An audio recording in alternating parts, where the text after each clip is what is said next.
Title: While massaging, my son asked for this. You won't believe what I did then. Maggie had always been the kind of mother who carried her family's burdens on her shoulders without ever showing a crack in her smile. Her husband, David, worked long hours at a construction company, and she herself ran a small home-based sewing business to support their 2 children, Ethan, a lively 15-year-old, and Emma, a bright-eyed 10-year-old who adored drawing and animals. Life wasn't always easy, but Maggie found joy in the small, simple moments of being a mother. One rainy Saturday afternoon, Maggie sat on the couch, rubbing her temples after spending hours bent over her sewing machine. The steady drumming of rain on the roof blended with the sound of Ethan's footsteps padding across the living room floor. He had been playing basketball earlier with friends and looked exhausted. "Mom," Ethan said softly, plopping down beside her, "my legs are killing me. I don't know how the pros do it." Maggie smiled and reached for the bottle of lavender oil on the side table. She had always kept it around for calming headaches and easing sore muscles. "You just need to rest. Here, let me help." She began to massage his calves, working gently, careful not to press too hard. Ethan sighed in relief. "Wow, Mom, you're better than the trainers at school." Maggie chuckled. "Don't get used to it. This is just a one-time deal." But Ethan looked at her, his face earnest. "Actually, Mom, while you're massaging, can you tell me how you always stay calm? I mean, I mess up in basketball all the time, and I get frustrated. But you always keep your cool. How?" The question surprised Maggie.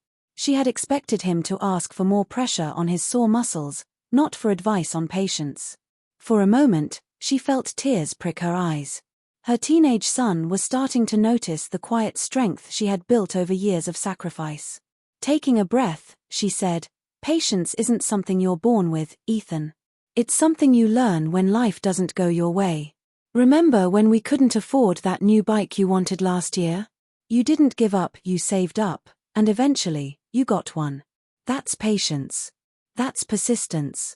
Ethan's eyes widened as if her words unlocked a new way of thinking. "So, patience is like training my mind, not just my body?" "Exactly," Maggie replied warmly, continuing the massage. "You can't control everything, but you can control how you respond. That's your power." The rain outside grew heavier, wrapping the house in a cocoon of sound. Emma peeked around the corner with her sketchbook in hand. "What are you guys talking about?" she asked curiously. "Mom's giving me a lecture," Ethan teased. "Not a lecture," Maggie corrected, smiling at both of them. "A life lesson." Emma climbed onto the armchair nearby. "Can I have one too?" Maggie laughed. "One at a time, sweet pea." The rest of the afternoon unfolded like a quiet family moment out of a movie. Maggie finished massaging Ethan's legs, then helped Emma pick out colors for her drawing. Later, David came home, drenched from work, and the whole family gathered around the table for soup and bread, warmed not just by the food but by the sense of togetherness that came from small acts of love. That night, as Maggie tucked Ethan into bed, he whispered, "Thanks, Mom. Not just for today, but for always being there." Maggie kissed his forehead. "That's my job, sweetheart. And I wouldn't trade it for anything." For Maggie, the simple act of giving a massage became something much bigger, a moment of connection, a reminder that parenting wasn't about grand gestures but about listening, teaching, and being present. She realized then that her children weren't just learning from her words, but from every action she took, every moment she gave.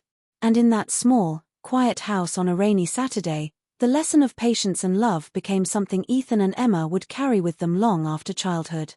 5000 words expanded with deeper conversations, flashbacks of Maggie teaching patience in small ways, helping Ethan when he failed a test, comforting Emma when she lost her pet hamster, showing resilience during financial struggles.